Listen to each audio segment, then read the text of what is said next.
फैसलो थियो आहे त इहो गैर शरई गैर इस्लामिया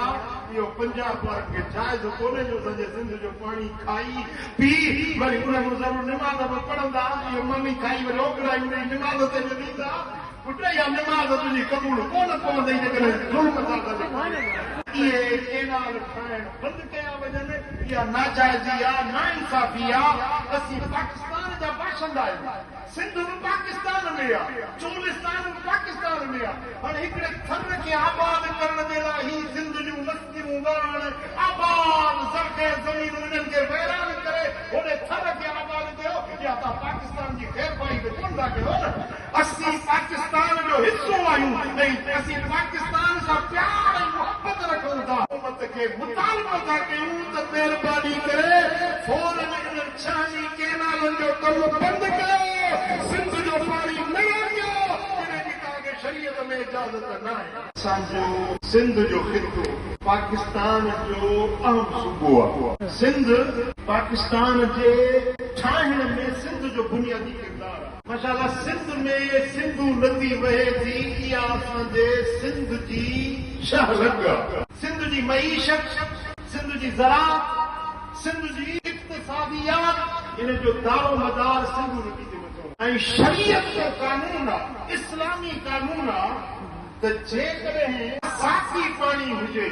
नयन जो पाणी हुजे जीअं मसलन दाज आहे सालारी आहे इहे नयूं आहिनि इन नयन जो पाणी जेको आहे उन में पहिरियों हक़ आहे मोहड़ वारो जितो नदी नए वही थी अचे पहिरीं अॻियां पीअंदा उन्हनि खे ॻंढो ॾियणो पए त ॻंढो ॾेई पंहिंजूं ज़मीनूं भरनि जॾहिं ज़मीनूं भरिजी वञनि त पोइ अॻिते छॾींदा जेको पहिरियों आहे उन खां पोइ पहिरियों आहे उन खां पोइ पहिरियों आहे फलावल फलावल फलावल इहो आहे जेके नयूं बरसाती पाणी पर हिकिड़ियूं नदियूं आहिनि नहरूं आहिनि जेकी मुसलसल 12 महीना हलनि जे सिंधू नदी आहे इन जेका 12 महीना बहतर नदी आहे इन जे मथां पहिरियों हक़ पुछण वारनि जो आहे पोइ हक़ अॻिल फ़र्क़ु आहे बरसाती नदी नाले में उन जे पाणी में ऐं 12 महीना बहतर नहर जे पाणी में फ़र्क़ु इहो आहे जो जेको बरसाती पाणी आहे उन जो पहिरियों हक़ मोहड़ वारनि जो आहे पोयों हक़ पुछण वारनि जो पर बहंदड़ नहर में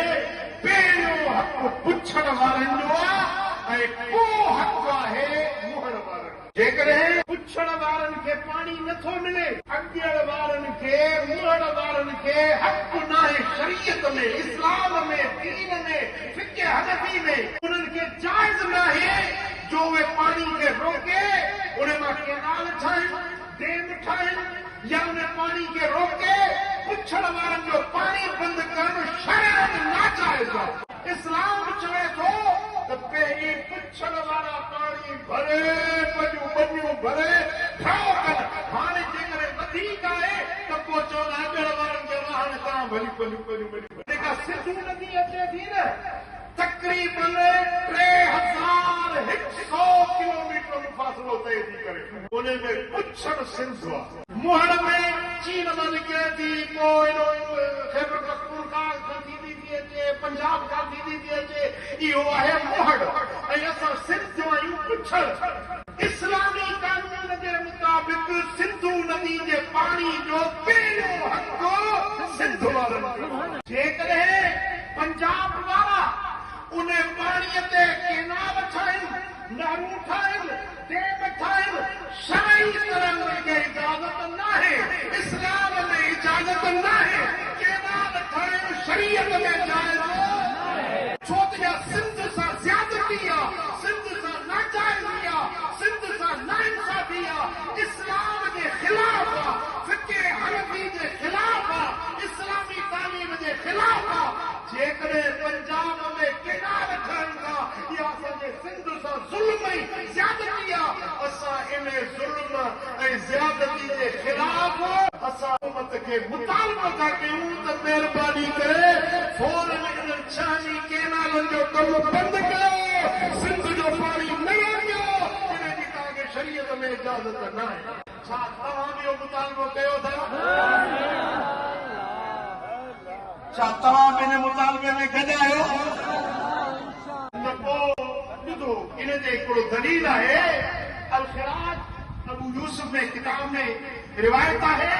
हज़रत अब्दुल्ला बिन मसूद रज़ियल्लाहु तआला अन्हु तो चवे त अहलुल अस्फल من الشرب أمراء على أعلى حتى يروا شروايا سندوارا حكمران آهن أجر وارنده جل पंजाब वारन ते जैसी तई सिंध वारन जी जरूरत पूरी न थींदी जैसी तई अॻु वारन खे पाणी रोकण इजाज़त न आहे फतावा आलमगीरी जेका फिक़्ह हनफी जो मुस्तरद किताब आहे उनमें लिखियल आहे उहा वॾी नहर जेका शिरकत में आहे जंहिंमें पंजाब बि पीए थो ख़ैबर पख्तूनख्वा बि पीए थो सिंध में पाणी पीए थी इहा मुश्तरक नहर आहे हाणे इन नहर मज़ा अॻियां वारा अगरि का नहर खोटणु चाहिनि त जाइज़ आहे जेसीं ताईं पोयण वारा इजाज़त न ॾींदा पुछण वारनि जी मोगल खां सवाइ इजाज़त खां सवाइ अॻियां वारनि खे नहर खोटण जी इजाज़त न आहे जेकॾहिं इहो फ़ैसिलो थियो आहे त इहो ग़ैर शरई ग़ैर इस्लामी आहे इहो पंजाब वारनि खे जाइज़ कोन्हे जो सॼे सिंध जो पाणी खाई पी वरी उन में ज़रूरु निमाज़ बि पढ़ंदा इहो ममी खाई वरी ओकड़ा निमाज़ ते बि ॾींदा पुट इहा निमाज़ तुंहिंजी क़बूल कोन पवंदई जेकॾहिं ज़ुल्म था कजे वरी ॿुधो तबयीन हक़ाइक़ शरह कंज़ दक़ाइक़ उनमें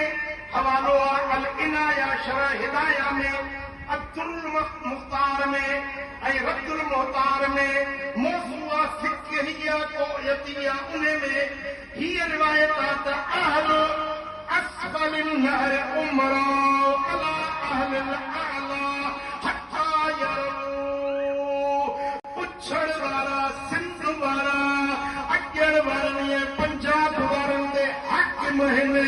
उहे रोकींदा मनो कंदा बाबा नहर न खोटिजो ठाहिजो असांजी सिंध खे नुक़सान थींदो सिंध वारनि खे अक़वा मोहर वारनि खे रोकनि छलनि मनो कनि पर जेकॾहिं रोकण जे बावजूद अॻियण वारा नथा मुड़नि त ज़ुल्म था कनि नाजाइज़ी था कनि नाइंसाफ़ी था कनि असां इन्हनि खे नाजाइज़ी खां छलींदासीं मनो कंदासीं हक़ न खाओ जे ज़बरदस्ती कंदा अॻे बि थल के नाल असां सिंध जे मना करण जे बावजूद खोजूं बहायूं असां छा कयूं चुप करे वेठा आहियूं ज़ुल्म त कनि था न पिया नाजाइज़ी त कनि था न पिया छा कंदासीं ख़रीदा आहियूं इन जे करे असीं मुतालबो ज़रूरु कंदासीं वस वारनि खां इख़्तियारी वारनि खे चवंदा रण त कबी न घुटो ॾींदो त न कंदो घुटो ॾियो वरी चओ रण बि न कर जेको पाणी रोकींदो उहो रण त कंदो न उहो असांजी रण करणु असांजो हक़ आहे त असीं ग़रीब भरपूर मुतालबो कयूं था त इहे केनाल ठाहिण बंदि कया वञनि इहा नाजाइज़ी आहे नाइंसाफ़ी आहे असीं पाकिस्तान जा बाशिंदा आहियूं सिंध बि पाकिस्तान में आहे चोलिस्तान बि पाकिस्तान में आहे हाणे हिकिड़े थर खे आबाद करण जे लाइ ही सिंध जूं बस्तियूं वण आबाद ज़रख़े ज़मीनूं इन्हनि खे वैरान करे होॾे थर खे आबाद कयो या तव्हां पाकिस्तान जी ख़ैरपाई बि कोन था कयो न असीं पाकिस्तान जो हिसो आहियूं ऐं असीं